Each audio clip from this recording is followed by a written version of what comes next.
All right.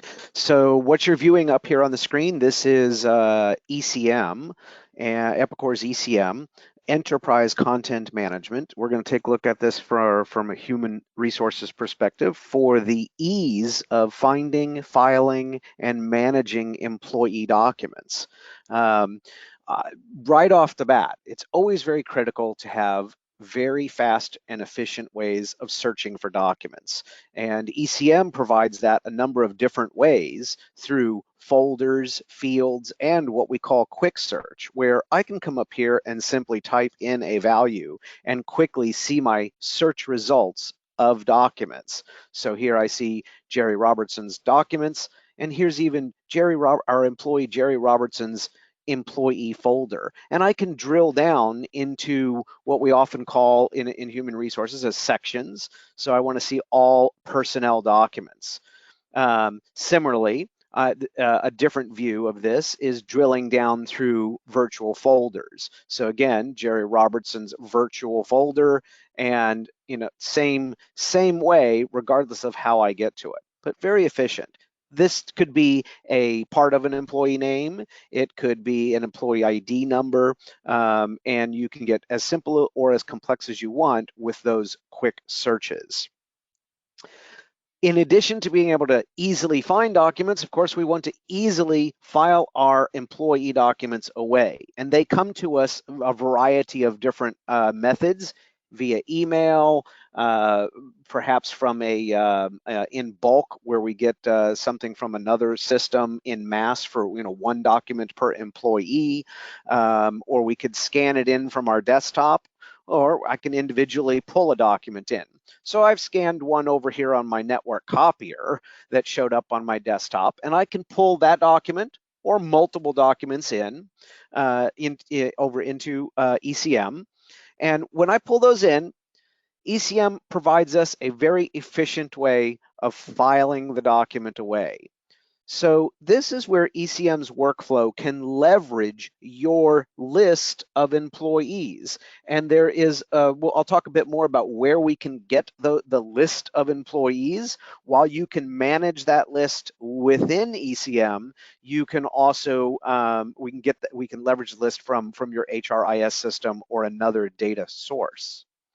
But once I pull a document in, I'm presented a very simple filing process where here I can see, okay, this is a document for Jerry Robertson, so I can type in ROB. You'll notice that ECM will narrow down our list, Jerry Robertson. Can you guys hear me? Yes, it can. Okay, sorry, that was a very strange noise. Here, Jerry Robertson, over here on the document type, we have our document types that we have, as HR management, have defined. And I'll show you how easy that is to do as well. Here I'll type in HAN, handbook. And of course, ECM has features like calendar helpers and whatnot, and it's 2822. So just by doing that simple filing of that document, several things are going to happen at this point. You can now see that we have shortcut links to all the other documents for Jerry Robertson. Our document now has a consistent and uniform naming convention, a title in a uniform fashion. We've got other fields that have been brought in, including the hire date, department, position, and it has placed this document inside of Jerry Robertson's employee folder in the personnel section. And that is all driven by the selection of that single field, that document type. The document type can also drive how long to keep the document and who else can see the document. Okay, so now if we come up here and we redo our search for Robertson, we can see that the handbook, our most recent document, is right there at the top of the list. ECM has some other features that can help us group documents together in what we call a package. And I like to think of a package very helpful for tracking certain employee events, such as onboarding or termination or a workplace injury. When one of those type of events happen, oftentimes there are different documents that come from different sources. And the packages feature allows us to track them very visually. So here we can see for Jerry Robertson, we have a package and you'll see the slots that we're expecting documents to exist. Okay, our handbook filed away a couple moments ago automatically filled the slot. One of the neat things about the packages is we also have the ability here to very visually simply go, okay, I can go track down the retirement plan document and I can drag and drop it into the slot. And by doing so, ECM automatically knows the employee and it knows that it's the retirement plan because that's where you dropped it. So there's not any separate indexing that is required. So really kind of a neat, helpful feature to track documents as a group of them together. Another neat feature, once as documents are coming in and they're being filed at different times from different sources, it really empowers us to use retrieve the search fields for other purposes. Let's say our training manager, they need to see, well, how about a list of, do we have everyone that was trained on the heavy equipment last year? And those may be expiring. So I can do searches based on date fields or date ranges. So here, if I do my selection like this and search, suddenly I now have a list of the people that were trained, the documents, their training is expiring, and I'd like to get a quick list of these. You know, I don't need the actual documents, I need the list. So I can check off the whole list and I can go actions, export, export to Excel, and what that will do is that'll open right up in Excel for me to have handy to use. So here is our list of documents um, that includes our employee name, the employee ID numbers, and the other fields that I'm displaying. So just very, very helpful type of features. Now, I mentioned by selecting the handbook that ECM is automatically knowing where to put it, how long to keep it, etc.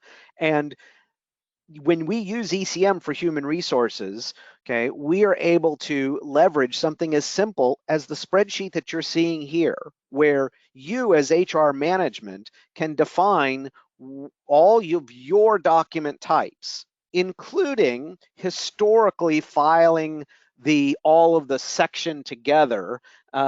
If you want to, when you take your paper and you want to start using ECM, most HR organizations will scan the whole section as a single document. And remember, a lot of people are worried that scanning and indexing takes a long time for all the paper, for the historical paper. It's a very small percentage of the time. It's only 10 to 15% of the total time. The biggest challenge you have is staple removal from those documents. Really easy though to scan them and get them filed away.